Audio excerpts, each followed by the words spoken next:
Les super-héros dominent encore. Malgré une baisse de fréquentation de 27% pour sa troisième semaine dans les salles obscures, le blockbuster d'action américain, Avengers: Infinity War, reste en tête du box-office français.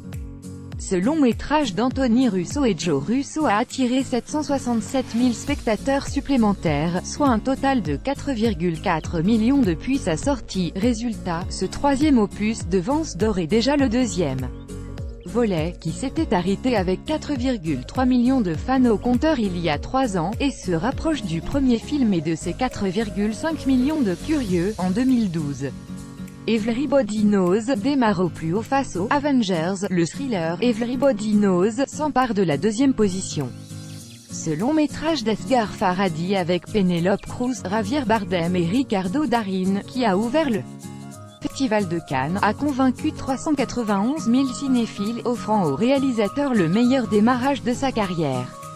Et aussi le troisième plus gros succès de sa filmographie, en seulement une semaine. Derrière, en deuxième semaine, le film d'action américain, Rampage, hors de contrôle, de Brad Payton avec The Rock, Dwayne Johnson, recule de 26% avec 255 000 spectateurs supplémentaires.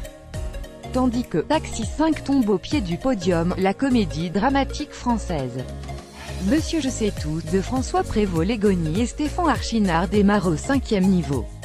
Arnaud Ducret, Max Bessette de Malglaive et Alice David affichent 187 000 billets vendus, signant le plus faible lancement du duo de réalisateurs. Death Wish et Abdel et la Comtesse ont fait eux moins bien, devancés tous deux par Action ou Vérité. Le film d'action américain Deliros avec Bruce Willis se contente de 145 000 entrées, soit le meilleur démarrage du réalisateur et son deuxième plus gros succès dans l'Hexagone quand le comédien signe son pire lancement depuis Lady Vegas en 2012.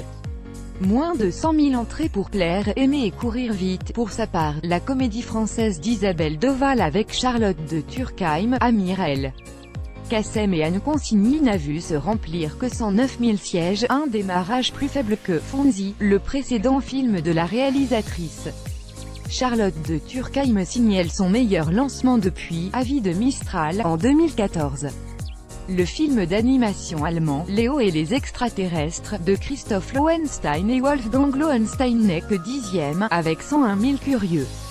Il devance Les Municipaux, Ses héros, et surtout, la nouveauté, Plaire, Aimer et Courir Vite.